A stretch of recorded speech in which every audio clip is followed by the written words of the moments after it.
बिस्मिल्लाहिर्रहमानिर्रहीम अस्सलाम वालेकुम welcome to literature with WB. और आज का हमारा टॉपिक है a doll's house by Henrik Ibsen. Modern drama के ये चैप्टर नंबर 5 है, जिसमें आज हम इसका सबसे पहले इंट्रोडक्शन देखेंगे। उसके बाद हम इसके समरी और क्रिटिकल एनालिसिस को देखेंगे। उसके बाद कैरेक्टर के एनालिसिस करेंगे और एट द एंड हम इसके थीम्स को डिस्कस करेंगे। तो चलिए विदाउट एनी फर्दर डिले आज की इस वीडियो को शुरू करते हैं। सबसे पहले बात करते हैं इंट्रोडक्शन की। तो अ डॉल्स हाउस लिखा था हेनरिक इब्सन ने, जो कि एक नॉर्वेजियन प्ले राइट थे, और ये प्ले लिखा गया 1879 में। ये जो प्ले है हेल्मर फैमिली के बारे में है, जिसमें कि मिस्टर टॉलवार्ड और साथ में उनकी बीवी है नोरा और उनके 3 बच्चे। ये स्टोरी इनके इर्द-गिर्द घूमती है।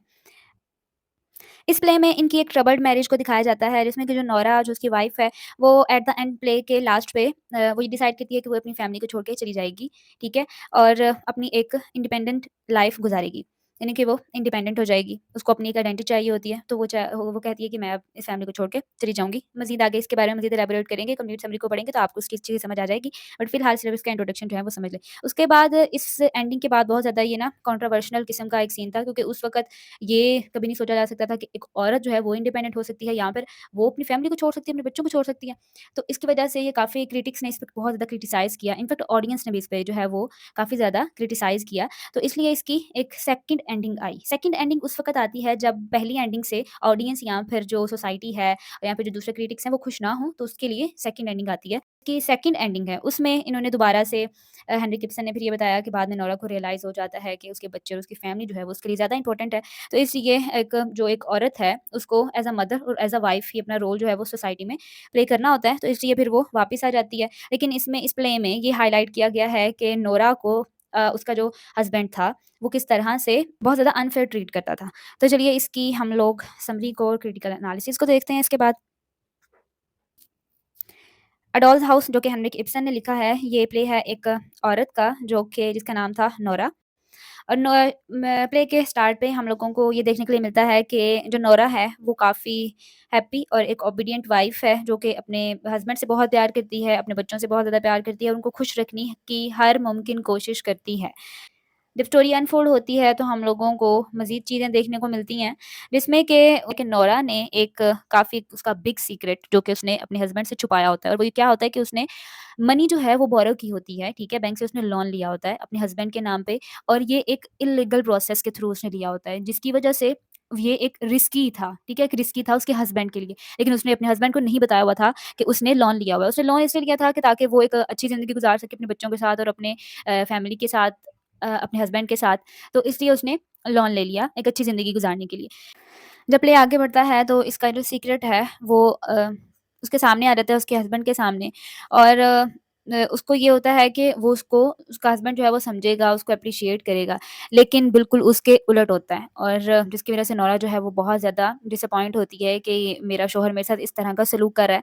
लाइक वो उसको काफ़ी ज़्यादा बातें सुनाता है और काफ़ी बुरा-भला भी बोलता है, और सारा जो गुस्सा और जो सारा जो ब्लेम था ना वो नोरा पे डाल देता है। हालाँकि नोरा को इस चीज़ के लिए था कि मेरा हस्बैंड जो है वो जो जितना भी सारा ये जो मलबा है वो अपने सर पे ले लेगा, क्योंकि वो मुझे मोहब्बत करता है। क्योंकि टॉरवाल्ड का जो नोशन होता है वो कुछ कुछ इस तरह से होता है कि किसी भी आदमी को अपने ऑनर को सैक्रिफाइस नहीं करना चाहिए, उसके पीछे जिससे वो मोहब्बत करता है, ठीक है? मतलब यहाँ पे वो अपनी बीवी की बात कर रहा है कि अपनी बीवी के पीछे मैं अपनी इज़्ज़त नहीं गँवा सकता, अपने ऑनर को सैक्रिफाइस नहीं कर सकता, इसलिए वो सारा का सारा मलबा जो है वो नोरा पे ही रहने देता है कि सब तुमने गलत किया, तो उस वो खुद पे नहीं लेता। जिसकी वज़ह से नोरा जो है वो बहुत ज़्यादा डिसअपॉइंट होती है, और वो कहती है कि मैंने इतनी कोशिशें की अपनी फैमिली को खुश रखने की, सब कुछ मैंने किया, लेकिन मुझे इसका सिला क्या मिला? वो काफ़ी ज़्यादा शॉक्ड हो जाती है और बहुत ज़्यादा उसको दुःख भी पहुँचता है कि मेरे हस्बैंड ने बहुत मेरे साथ बुरा सलूक किया है। वो खुद को एक ट्रैप्ड किस्म का महसूस करती है कि मुझे ट्रैप किया गया है और मुझे बहुत ज़्यादा अनएप्रिशिएट किया गया है। और फिर इसके लिए इसी वजह से अब इस सारे सीन की वजह से उसको बहुत ज़्यादा डिसअपॉइंट हो जाती है, तो वो फिर सोचती है कि मैं इस फैमिली को छोड़ दूँगी। वो अपनी फैमिली को, अपने बच्चों को छोड़ देती है अपनी ऑन इंडिपेंडेंस के लिए और अपनी आइडेंटिटी को तलाश करने के लिए। वो कहती है कि मैं अपनी ट्रू आइडेंटिटी तलाश करूँगी कि मैं असल में हूँ कौन? और ये उस वक़्त का एक बोल्ड और कंट्रोवर्शियल किस्म की चॉइस थी उस वक़्त की। जैसे कि मैंने पहले बताया कि पहले औरतों का इंडिपेंडेंट होना ये बहुत मायूब समझा जाता था, अच्छी बात नहीं होती थी कि औरतें इंडिपेंडेंट होंगी, नहीं, मतलब वो नहीं, ये अच्छी बात नहीं समझते थे। तो इसलिए ये बहुत ज़्यादा कंट्रोवर्शियल किस्म का एक रहा और ये प्ले जो है वो एंड हो जाता है इस पे कि जब नोरा अपना घर छोड़ देती है, अपने बच्चों को पीछे छोड़ देती है और अपने हस्बैंड को छोड़ देती है और वो ये जानने की कोशिश करती है कि मैं डिस्कवर करूँगी कि वो असल में है कौन, अपनी ट्रू आइडेंटिटी को वो डिस्कवर करेगी। इस स्टोरी में हाइलाइट किया गया है लिमिटेशंस को और अनफेयरनेस प्लेस्ड को, कि मतलब वुमेन को किस तरह से अनफेयर ट्रीट किया जाता है। और इसमें जो हम लोगों को थीम्स मिलते हैं, उसमें डिसेप्शन के थीम्स आ जाते हैं, social expectations, desire for personal freedom and self discovery. उसके बाद हम लोग इसके कैरेक्टर एनालिसिस की तरफ बढ़ते हैं, तो सबसे पहला जो उसका कैरेक्टर हमें देखने को मिलता है वो है नोरा, और नोरा जो है वो इस प्ले का मेन कैरेक्टर है। शुरू-शुरू में हमें देखने को मिलता है कि जो नोरा है वो एक चीयरफुल किस्म की लेडी है जिसको के फ़ोकस करती है अपने घर पे, अपनी घरेलू ज़िंदगी पे, अपने बच्चों पे, हस्बैंड पे, और उनको खुश रखने की कोशिश करती है।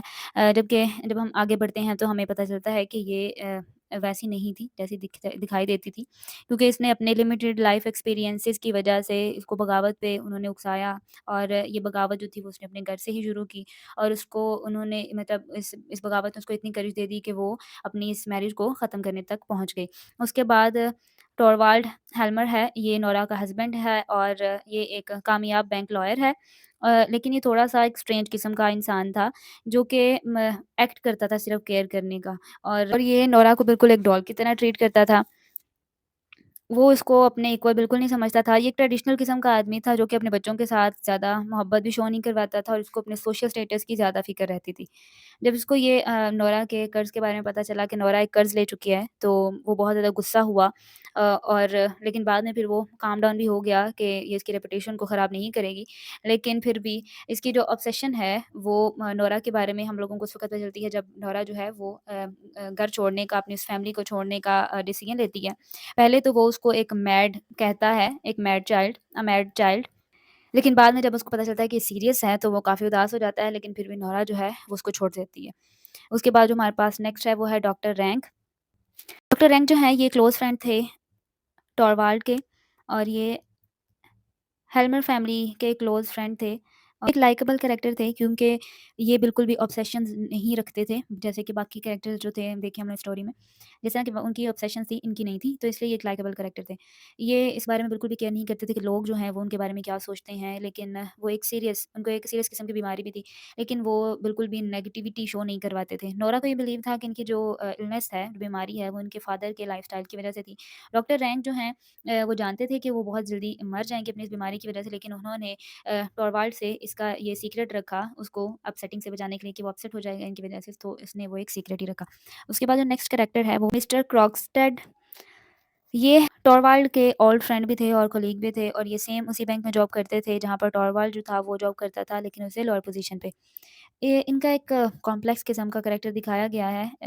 ये बहुत ज़्यादा बैड थिंग्स में इन्वॉल्व थे, लेकिन किसी रीज़न्स की वजह से इन्होंने ये कोई भी काम करने के लिए तैयार थे, कोई भी अनएथिकल काम करने के लिए तैयार थे, सिर्फ़ और सिर्फ़ अपने गोल्स को अचीव करने में। और इनके जो जो एक्शंस थे वो नोरा की ट्रबल्स के भी बाइस बने। लेकिन हम इसके बारे में थोड़ा-सा सॉरी भी फ़ील करेंगे, क्योंकि ये बिल्कुल भी खुश नहीं थे और इनको दुःख होता था नोरा की ट्रबल्स को देख के, उसकी सफ़रिंग को देख के, कि वो एक मुश्किल ज़िंदगी गुज़ार रही है। उसके बाद हमारे पास है एनी मैरी। एनी मैरो जो थी वो एक नैनी थी, हेल्मर्स चाइल्ड की, यानी कि नोरा और टॉलवर्ड की जो चाइल्ड थे, उनके 3 बच्चे थे, उनकी वो नैनी थी, और ये जो थी वो नोरा के फादर ने रिकमेंड किया था इनको जॉब के लिए, और ये ग्रेट चॉइस भी साबित हुई इनके लिए। नोरा जो थी वो एनी मैरी को अपनी माँ की तरह ही समझती थी, और ये कैरेक्टर जो थी वो फुली डेवलप नहीं किया गया, मतलब कि कंप्लीट नहीं दिखाया गया प्ले में, लेकिन फिर भी इनके अपीयरेंस की वजह से ये एक लिव इंप्रेशन छोड़ती हैं ऑडियंस पे। वो बहुत ज़्यादा काइंड थी, जेंटल और केयरिंग वुमन नज़र आती हैं, जो कि बहुत ज़्यादा मोहब्बत करती हैं हेल्मर्स चाइल्ड से और साथ में नोरा से भी।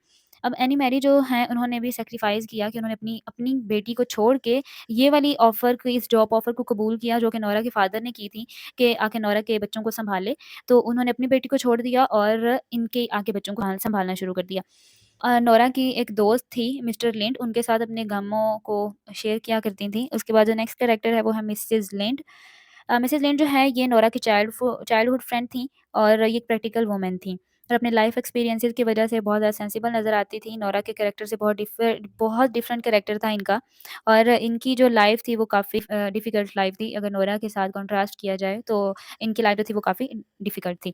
और की डिफ़रेंस जो है हम लोगों को इनके कैरेक्टर्स में वो देखने के लिए मिलता है जब नोरा ने अपने बीमार बाप को छोड़ दिया था इसलिए क्योंकि वो बीमार है, तो उसने नोरा ने अपने फ़ादर को जो था वो छोड़ दिया था। लेकिन मिसेज़ लिंड ने अपने जो बीमार पेरेंट्स की फुली जो थी वो रिस्पॉन्सिबिलिटी ली, उनका ख़्याल रखा। उसके बाद हमारे पास है आइवर, बॉब और एमी मिलते हैं हम लोगों को। ये नोरा और टॉलवाल्ड के 3 बच्चे थे और नोरा जो थी वो उनसे बहुत ज़्यादा मोहब्बत करती थी, उनकी बहुत ज़्यादा केयर करती थी, बिल्कुल एक लविंग मदर की तरह। और प्ले के स्टार्ट पे तो हम लोगों को इनका रिलेशनशिप बहुत अच्छा मिलता है, बहुत ठीक देखने को मिलता है। लेकिन बाद में जब नोरा जो है वो घर को छोड़ने का डिसीज़न लेती है, तो इसका बिहेवियर जो है वो बिल्कुल ही बदल जाता है। और उसको ये डर रहता है कि अगर मैं यहाँ पर रही तो मेरे बच्चों पे इसका बुरा असर पड़ेगा, मेरी इस हरकत का। तो इसलिए उसने ये डिसाइड किया कि वो घर को छोड़ देगी। नोरा का जो है वो स्ट्रांगली ये बिलीव था गुड पेरेंटिंग पे, और वो ये सोचती थी कि जो बच्चों की ग्रोथ और डेवलपमेंट है, मेंटल डेवलपमेंट, पेरेंट्स की वजह से बहुत ज़्यादा इम्पैक्ट पड़ता है, उनकी मेंटल ग्रोथ और उनकी मेंटल डेवलपमेंट पे। उसके बाद नोराज़ फादर आ जाते हैं, ये स्टोरी का पार्ट नहीं थे मगर क्योंकि वो पहले ही उनकी डेथ हो चुकी थी, लेकिन कैरेक्टर्स जो हैं वो वक़्तन-फ़वक़्तन उनके बारे में बात करते थे, तो इसलिए ये कैरेक्टर जो है वो माना जाता है। उसके बाद हम लोग इसके थीम्स को डिस्कस करते हैं। सबसे पहला थीम जो है वो है woman is sacrificial role. Ibsen ने अपने प्ले में वुमेन्स को एक सिंबल के तौर पे दिखाया है कि ये सिंबल होती हैं सैक्रिफाइस की, क्योंकि 19th सेंचुरी में नॉर्वेजियन सोसाइटी में औरतों को एक कुर्बानी का सिंबल समझा जाता था, उनके सोशल क्लास की वजह से। वुमेन्स को एज़ अ हीरो नहीं दिखाया जाता था, बल्कि वो एक वर्किंग फोर्सेस या फिर दूसरों के लिए जो भी वो सर्वेंट्स हैं, वो उनको इस तरह से दिखाया जाता था। नोरा का कैरेक्टर हम लोगों को सैक्रिफिशियल मिलता है उस वक़्त जब वो अपने हस्बैंड से बात करती है एक्ट 3 में, और वो एक्सप्लेन करती है कि मैंने कर्ज़ लिया, और वो किस तरह से उसको गुस्सा होता है, सारा ब्लेम उस पे डाल देता है। तो यहाँ पे वो एक्सप्लेन करती है कि किस तरह से एक मैन जो है, आदमी, बहुत रेयर केस है कि वो अपनी प्राइड को सैक्रिफाइस करेगा। जबकि जो औरत है वो हमेशा अपने प्राइड को सैक्रिफाइस करती है अपनी फैमिली के लिए, अपने हस्बैंड के लिए, अपने बच्चों के लिए। उसके बाद मिसेज़ लिंड जो है इन्होंने सैक्रिफाइस किया अपने ट्रू लव को, और इन्होंने एक वेल्दी मैन से शादी कर ली सिर्फ़ और सिर्फ़ अपने फैमिली को सपोर्ट करने के लिए। उसके बाद एनी मैरी जो है, उन्होंने अपनी अपनी बच्ची को छोड़ दिया नोरा को और उसके बच्चों को सँभालने के लिए। उसके बाद जो नोरा है, अगर उसका दूसरे फीमेल कैरेक्टर्स के साथ कंपेयर किया जाए उसको, तो वो एक अच्छी इकोनॉमिक लाइफ़ गुज़ारी थी। उसका हस्बैंड अच्छा खासा कमाता था, लेकिन जिस तरह से उसके हस्बैंड ने उसके साथ बिहेव किया, और उसको वो उसके लिए कभी माफ़ नहीं कर सकती थी। इनफैक्ट जब उसने उसको बताया कि मैंने लोन लिया है, तो उसको चाहिए था कि वो उसकी हेल्प करता, ना कि उसको बातें सुनाता और सारा ब्लेम उस पे डाल देता। जिसकी वज़ह से वो उसको बिल्कुल भी माफ़ नहीं करेगी। इसलिए नोरा को अपना घर छोड़ना पड़ा, अपने बच्चों को छोड़ना पड़ा, ताकि उन पर कोई बुरा असर ना पड़े, और नैनी जो है वो उसको खुद ही उसके बच्चों को सँभाल ले। उसके बाद हमारे पास है पेरेंटल एंड फिलाइल कमिटमेंट। हेल्मर फैमिली और डॉक्टर रैंक का ये कहना था कि जो पेरेंट्स हैं, उनकी खसूसियात उनके बच्चों में शिफ्ट होती हैं। और उनका ये बिलीव था कि अगर पेरेंट्स अच्छे होंगे तो उनका मोरल जो है वो स्ट्रॉन्ग होगा, तो उनके बच्चे भी बिल्कुल उनकी तरह होंगे। इसे डॉक्टर रैंक का ये भी कहना था कि जो उनकी जो डिज़ीज़ है, जो उनकी बीमारी है, वो उसके फादर की वजह से है, क्योंकि उसका फादर जो था वो बुरा इंसान था, एक बैड पर्सन था। और उसने अपना बिलीव जो है वो नोरा के साथ शेयर किया, ये कहते हुए कि many young criminals have mothers who lie. उसके बाद हमारे पास जो नेक्स्ट है वो है अनरिलायबिलिटी ऑफ अपीयरेंसेस। इब्सन ने बहुत स्किलफुली जो है वो शो करवाया है अपीयरेंसेस को, कि किस तरह से जो प्ले है वो मिसलीड हुआ। लाइक जैसे पहले जो था एट द फर्स्ट हम लोगों को मिलता है कि जो हस्बैंड है नोरा का, वो बहुत ज़्यादा केयरिंग दिखाया गया, केयरिंग हस्बैंड। लेकिन बाद में हम लोग को पता चलता है कि वो किस तरह से इतना सेल्फिश किस्म का इंसान था, और बहुत ज़्यादा वीक था। और उसने किसी स्कैंडल के डर से, कि कोई स्कैंडल खड़ा हो जाएगा, उसके डर से वो उसने सारा का सारा जो इल्ज़ाम था वो नोरा पे डाल दिया। उसके बाद जो नोरा है वो हम लोगों को शुरू में बहुत इम्मैच्योर किस्म की लड़की लगती है, लेकिन बाद में जब स्टोरी अनफोल्ड होती है तो वो बहुत ज़्यादा स्ट्रॉन्ग हो जाती है, क्लेवर हो जाती है, और इनफैक्ट वो अपने हक के लिए उसने बगावत भी कर दी। एक वो बहुत ज़्यादा बोल्ड हो जाती है, स्मार्ट कह ली, ट्रू आइडेंटिटी को तलाश करने के लिए वो कहती है कि मैं इंडिपेंडेंट हो जाऊँगी और मैं अपनी फैमिली को छोड़ दूँगी। उसके बाद हम लोगों को जो टोरवाल्ड है वो बहुत मिज़रेबल दिखाई देता है। और एक जो और चीज़ जो है वो सरप्राइज़ करती है हम लोगों की, जो डॉक्टर रैंक है वो नोरा को प्रपोज़ भी कर देता है। उसके बाद जो मिसेज़ लिंड है, वो हमें देखने को मिलती है, जो कि बहुत ज़्यादा सिम्पैथेटिक किस्म की लगती है हम लोगों को। लेकिन बाद में नोरा की हेल्प करने से इनकार कर देती है, और वो चाह रही होती है कि जो उसका हस्बैंड है, वो उसके लॉन के सीक्रेट के बारे में जान ले। उसके बाद है controlled nature of gender roles. Ibsen ने इस प्ले में वुमेन और मेन की दोनों की डिफ़िकल्टी को बताया कि हाँ, कि वुमेन हो या मेन हो, दोनों को मुश्किलात का सामना करना पड़ता है क्योंकि सोसाइटी को बहुत ज़्यादा एक्सपेक्टेशंस होती हैं उनसे, क्योंकि अगर वो एज़ अ वुमन है तो उसकी जो रिस्पॉन्सिबिलिटी होंगी वो कुछ और होंगी जो कि सोसाइटी ने उसे दी होंगी, मेन की रिस्पॉन्सिबिलिटी कुछ और होंगी जो कि सोसाइटी ने उसे दी हैं। तो इसलिए दोनों को जो है वो डिफ़िकल्टी का सामना करना पड़ता है क्योंकि स्पेसिफ़िक एक्सपेक्टेशंस होती हैं सोसाइटी को दोनों जेंडर से। मेन जो हैं वो उनका काम होता है कि वो घर के बाहर जितने भी काम हैं उन सबको हैंडल करे, और औरत का काम होता है कि वो घर में रह के जो हाउस होल्ड अफ़ेयर्स हैं वो उनको हैंडल करे। अब टोरवाल्ड का जो था रोल था कि उसने जॉब करनी है, उसको तो उसने बहुत अच्छे तरीके से अदा किया, लेकिन उसका दूसरा रोल था अपनी बीवी के साथ मोहब्बत करना, वो बिल्कुल भी वो एक अच्छा शौहर जो है वो साबित नहीं हो सका। क्योंकि अपने प्राइड की वज़ह से, क्योंकि वो जो था एक डोमिनेंट किस्म का मर्द था, यानी कि यही समझ लें कि खुद को अपने प्राइड को कभी भी सैक्रिफ़ाइस नहीं करना उसने, और उसने नोरा को जो है वो बहुत अपने से नीचे ही रखा, कभी उसको इक्वल नहीं अपने समझा। उसके बाद हम बात करते हैं डिसीट की। डिसीट कहते हैं धोखे को। ये जो स्टोरी है वो कंप्लीट धोखे से भरी हुई है, और इसमें जो कैरेक्टर्स हैं, हर एक कैरेक्टर्स के चेहरे पे नकाब है, जो कि अपने सच को छुपाने के लिए बहुत ज़्यादा झूठ बोले हर किसी ने। फॉर एग्ज़ाम्पल अगर नोरा की एग्ज़ाम्पल लें तो यहाँ पे एक लेटर का भी एक ज़िक्र है इस प्ले में। और क्योंकि वो एक माइनर सा सीन था तो वो समरी में इसलिए ऐड नहीं किया कि वो टॉरवाल्ड की जो अटेंशन है वो उसको उस लेटर से हटाने के लिए वो डांस करती है ताकि उसको किसी को कुछ पता ना चल जाए।